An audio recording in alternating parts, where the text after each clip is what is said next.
Australia, whose capital is Canberra, its currency the Australian dollar, and its national language English, has a total population exceeding 26 million people, according to official figures from the Australian Bureau of Statistics, of which around 7.5 million are immigrants, most of them coming from the United Kingdom, China, and New Zealand. The country, with vast dimensions, has a very low population density, with just 3 inhabitants per each of its more than 7.5 million square kilometers. It offers compelling pros when choosing a destination for immigration, but like all places, it also has significant cons that you should consider. That's why in today's Extraordinary Walk, we will analyze the objective advantages and disadvantages of immigrating and living in Australia, so you can judge it for yourself. Is Australia a good destination to live in? Does Australia possess enough qualities to be considered a good migration destination? Let's begin with the advantages of immigrating and living in Australia. The Australian healthcare system is a mixed model with both public and private healthcare services, based on the principles of universal access and quality healthcare for all citizens, regardless of their economic capacity.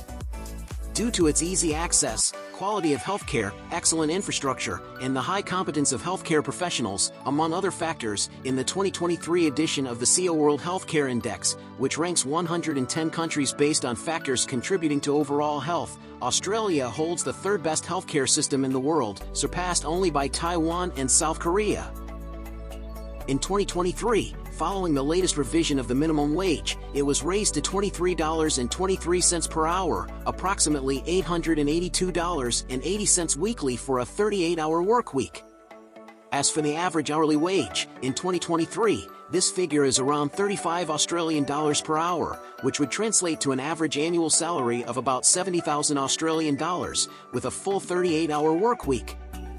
These figures position Australia as the 6th country in the world with the highest average salaries. According to data from the Australian Bureau of Statistics, as of July 2023, the country's unemployment rate stood at 3.7%, representing a 0.2% increase compared to January of the same year. Nevertheless, considering the context and comparing it to other countries, it can still be considered positive. In fact, according to Expat Explorer by HSBC, in 2023, Australia is ranked as the 11th best country to work and live in, thanks, among other factors, to the abundance of job opportunities it offers. In fact, it holds the top position in the quality of life ranking published by Datos Mundial on their website for 2023, taking into account 7 important factors: political and economic stability, legal and rights systems, healthcare services, security, climate, costs and income, and popularity. These factors make Australia stand out. However, according to the United Nations Human Development Index, Australia is ranked 5th in terms of quality of life in 2023, based on indicators such as life expectancy, which is around 83 years, education, the country's economy, and safety. Australia is a politically stable and safe country with low crime rates. An example of this is the homicide rate, which in Australia is 0.9 per 100,000 inhabitants. Figures for crimes like robbery, vandalism, or theft are also very low, and about 92% of people report feeling safe when walking alone at night or using public transportation during those hours, according to data from the Australian Bureau of Statistics. Australians rated their overall life satisfaction at 7.1 on a scale of 0 to 10, a score higher than the average of countries in the Organisation for Economic Cooperation and Development. Additionally, Australia ranks 27th in the Global Peace Index, as indicated by Datos Macro. In Australia, there is a strong sense of community and high levels of civic engagement. 93% of people believe they know someone they can trust when they need help, a figure higher than the average for the Organisation for Economic Cooperation and Development, which is 91%. This means that people feel a great level of support within their communities. For the first quarter of 2023, Australia experienced an economic growth rate of 0.2%. When considering the Consumer Price Index per capita, taking into account purchasing power parity, Australia is among the wealthiest countries in the world, ranking 19th, with a cumulative inflation rate of 6% for the same quarter. In 2022, the inflation rate in Australia was approximately 6.59%. In comparison, The EU had an average inflation rate of 8.83% for the same year, making this an encouraging economic indicator for Australia. As you have observed, Australia is a country with significant advantages that make it a promising destination for immigration. However, what are its disadvantages? Is it truly worth immigrating and living in Australia? Below, we present the most noticeable disadvantages so that you can judge for yourself. Here's the first piece of bad news. Housing is expensive in Australia compared to most countries worldwide. Sydney is the most expensive city, where real estate prices are almost double those in Brisbane. On average, renting a one-bedroom apartment in the city centre will cost you between $1,200 and $2,800 Australian dollars, and in the outskirts between $1,000 and $2,123.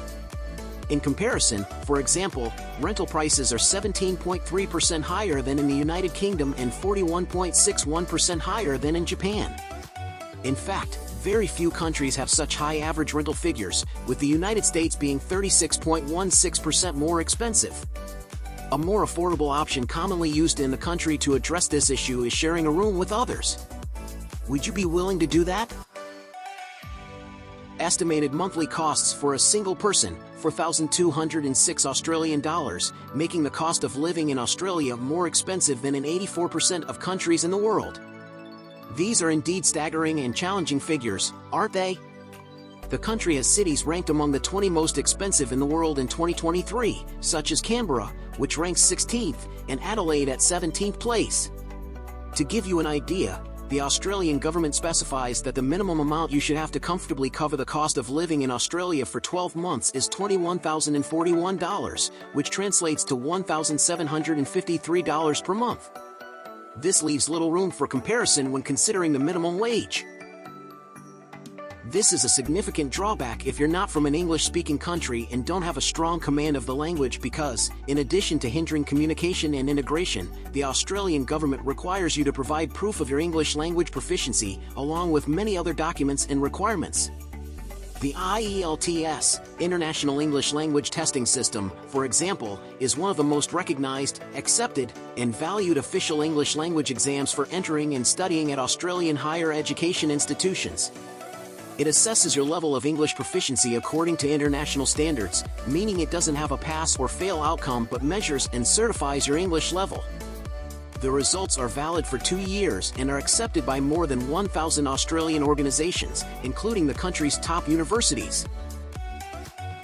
Emigrating to Australia is not a straightforward process. The procedures can be complex and demanding.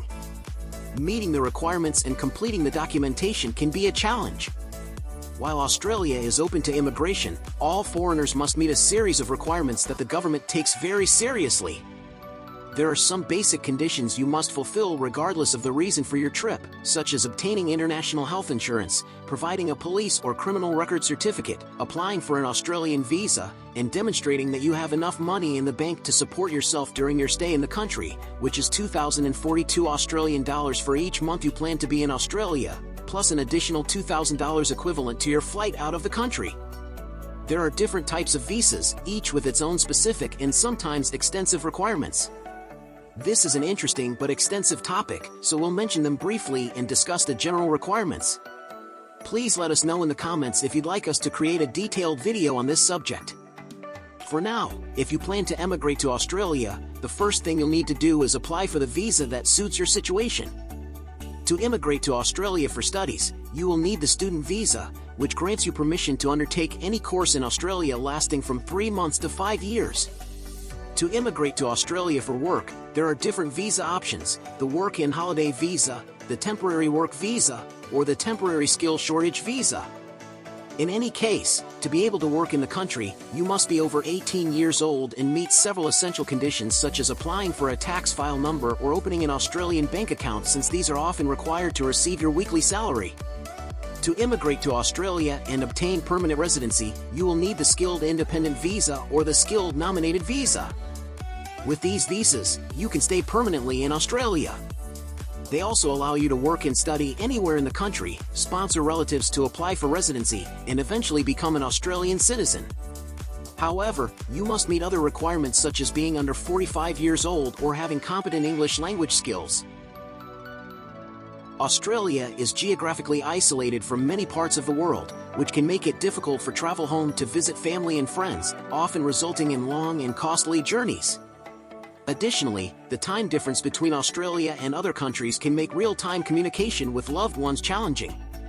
As we have observed, Australia offers an environment full of significant advantages and is conducive to a satisfying immigration experience. However, after considering both its advantages and disadvantages, what is your opinion of Australia as your next destination? Are you ready to pack your bags?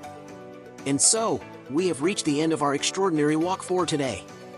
If you enjoyed it as much as I did, please give us a like and subscribe to the channel. Until our next extraordinary walk.